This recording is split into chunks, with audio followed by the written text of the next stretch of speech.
Hey guys, Ren here. Welcome to Otaku Collecting 101, video number 2, which as the title suggests is going to focus on posters and printing your own custom posters. Now, there's a lot of different websites that exist out there. My personal favorite is ImageKind, and I'm going to show you how I navigate that, how to register, and how to actually print the posters themselves. But there's many other websites that exist out there. This is not the only one. The reason I like this website is I've shopped here for about 2.5 years now. I've printed probably about 50 plus posters. I can't even fit all of them on my wall. That doesn't even include all the wall scrolls I own either. But I use this website because it usually allows me to print off more not safe for work lewd material, especially with nudity. But obviously there are restrictions with that. You can't just print out straight pornography. Just heads up on that. Don't be an idiot when it comes to that kind of stuff. But for the most part, the website's pretty lenient, and I'm a well-known customer there, I think, at this point, since I've bought so many posters there that I think they don't really mind, because I usually send them emails just saying, hey, is this acceptable? And they're usually like, yeah, that's fine.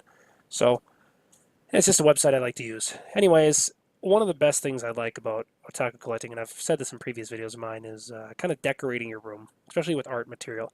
This is probably the cheapest method to get into otaku collecting. I mean, we talked about, proxy hunting if you're really an avid collector and want to get full in depth with rare items that are really expensive. But this is more so for, hey, I got 20 bucks. I want to print off like a medium-sized poster of some image I really like. Go ahead and use this website. Now, I am not obligated to say that you should use any copyright material. I'm going to personally say don't use copyrighted material. That's all I'll say. Continuing on with the video. What I'm going to do here is I'm on Google. I'm going to type in my search bar here, or you can type in the address bar. It doesn't really matter. ImageKind. It's all one word. ImageKind.com is the actual website. And it will pull up a couple things here. There's Zazzle, Redbubble, sorry, Cafe Press. There's also a bunch of other websites that exist out there. Like I said, these are more US-based websites. They do international shipping. I'll kind of tell you that now. For the most part, the international shipping is a little more expensive, though. One thing I recommend is if you're going to buy and do international shipping, buy a larger bulk or spend a little more money and save up the cash, because you can fit a lot of posters in one giant tube. And since it's one giant tube and the weight doesn't increase that much, you probably won't be charged that much, mainly just on the size of the package itself. And I think at most I've seen about $50 to $55 for shipping, which isn't that bad considering how many posters you can actually print. So, and it also depends on how you ship it also. This is mainly just for US shipping though, so I'll kind of go through that with you. Anyways, what we're going to do here is kind of show you how to print the posters. And I'm not going to go into the actual buying of the poster itself, just how to actually upload them onto your cart. For cart purchases and checking out, because it has my personal information, obviously I'm not going to show that on screen here, but I'll at least get you to that point. So at that point on, it's pretty easy. ImageKind uses a lot of different tools, such as PayPal Credit, for example. It also uses bank information or like a credit card as well. So a couple different payment options there for you. I especially like the PayPal Credit or PayPal because you spend a couple extra bucks if you have any on your PayPal. So it's kind of nice. Anyways, we're going to go to the ImageKind main website here when I click the search. Now, one thing you always want to look at when you get into the main website, because they usually change the layout of this website sometimes, is the top for any deals that are going on. Usually anything above 30% or more, when it says site-wide, not just canvas prints, is really nice because you can get really good deals when it comes to the printing of these items. Now, you don't need to just print posters. You can print canvases, you can print lots of different material from any image you really want, and it's quite amazing actually because you don't just need to print posters. I usually print like high luster posters, which are usually ranging anywhere from $20 to $40 per poster, but larger posters can range to about $100, especially if it's like a full 36 by 24 inch poster.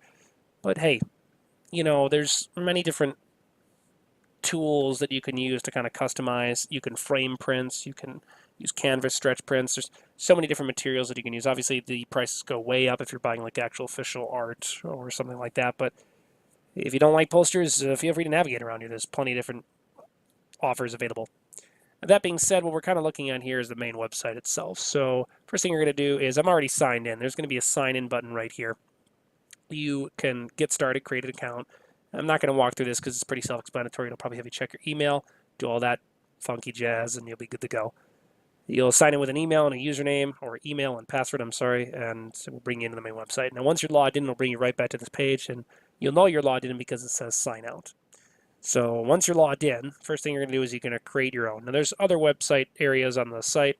For example, down here, you can use the create button, but I usually like to use the one up here just to create your own.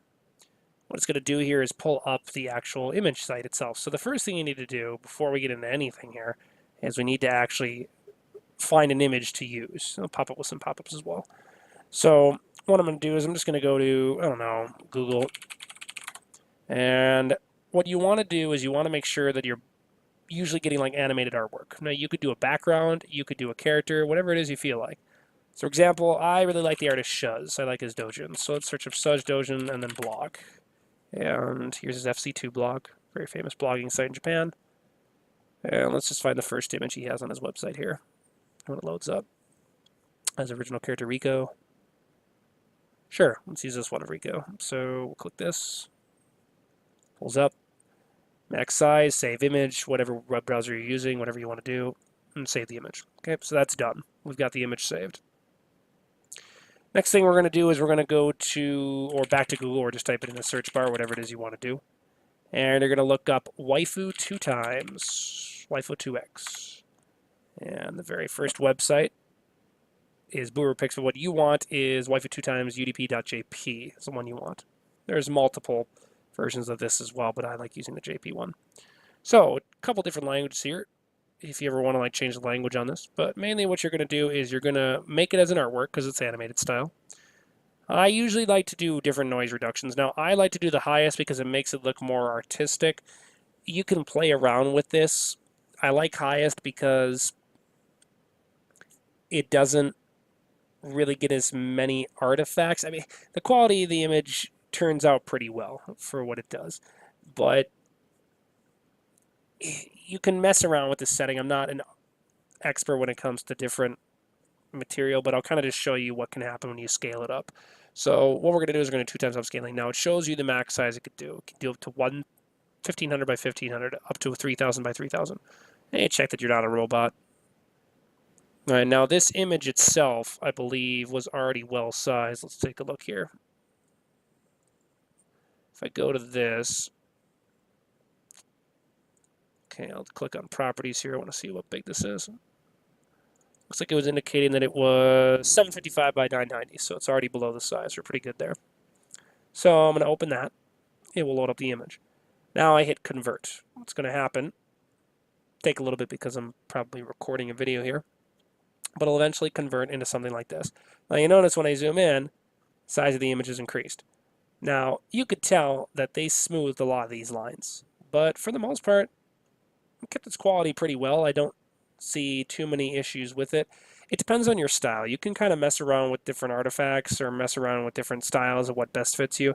I just like this because it increases the size. Now, maybe you don't want a really big poster. Personally, I recommend scaling up your posters because I like larger posters. But that's up to you. You can mess around with different upscale sizes, change it around a bit. If you want to just keep it at the original size, have really tiny posters, obviously the price goes down. So what we're going to do is once we get it, I'm going to save it as an image. And you can name it whatever you want, really. I save it on my desktop here.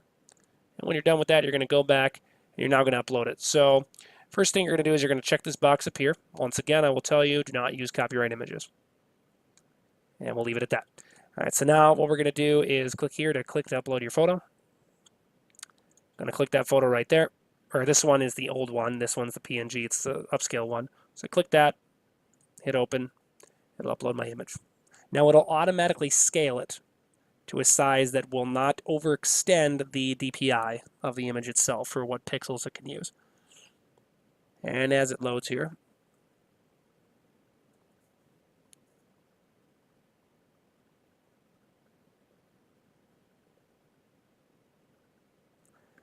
it'll show a size comparison compared to a couch, for example. Now, there's different sizes. You have petite, you have medium, you have small. Now, you'll see the price increase as you get larger. Now, I don't want to get a frame. So what I'm going to do is I have stretch canvas, modern lines, contemporary white, classic baroque, unframed print. Unframed print is poster. Obviously, if I use stretch canvas, it's going to put it on a canvas, but it's going to be a lot more expensive for that kind of stuff. And again, it's pretty cool. You can have soft edges. You can mess around with this, black edge image wrap unstretched. Bunch of different tools that you can use for that. I just like to use unframed prints. Unframed prints are the cheapest. And you'll notice when I do an unframed print, it reduces the price on a medium poster to $13.99. It's pretty cheap. And it's pretty good size. Now, I'm using enhanced math though. This is where you can change the paper material down here. So you have the prices up here, different sizes, based on the upscale of what the actual size is, inches to centimeters. Or in this case, you can change it from inches to centimeters, whichever one you want to use. And you use unframed print, and then basically you choose. So I use premium photo luster. It's like not the glossy luster, but it's still luster. It's a little more expensive. So $25.49 for poster. Okay, that's without shipping. That's pretty good for the size of the poster I pay, and for the quality of it too. Now, ImageKind does keep a little white border along the lines or edges of their posters. This is really nice. I like this only for the fact that you can put actual pins in them without ruining the actual image itself, especially on the outside. If you want to use push pins, if you want to use sticky putty or silly putty, whatever it is you use to hang up posters, or you can frame them. Depends on how you want to do it. Click Add to Cart once you've chosen all your settings. And there it is in my cart. Now, I'm not going to go to checkout, but you can pay with PayPal, like PayPal credit, for example, or PayPal itself. Checkout with credit card. Type in your address, get a shipping method, payment, receipt, and then you ship it. Now, for shipping options, there are actual 3. There's next day shipping, there's 2-day shipping, and there's regular standard shipping. Especially with these deals, make sure you enter the code when it prompts you to enter the code for the payment, because that will show you the reduction or savings you're making on that total purchase. In all, I'd probably pay about, if I did next day shipping, $40 for this, which actually probably less. I'd say about 30. It's not that bad. Next day shipping overnight, it prints it, sends it out the next night. It's not bad. Now you can continue shopping, and if you go back to continue shopping, it'll add it on. You can modify the poster itself, and you can continue to do this for all your posters when you're all finished. That is how I mainly create my posters. Now, like I said, this is just one website of many you can use. Feel free to ask any questions in the comments section if you have any. And yeah, for the most part, happy hunting. I'm going to be doing an unboxing video here shortly. And so I hope you guys enjoy that, both figurines and more posters. Hey. So anyways, thanks guys for joining, and catch you all in the next video. See ya.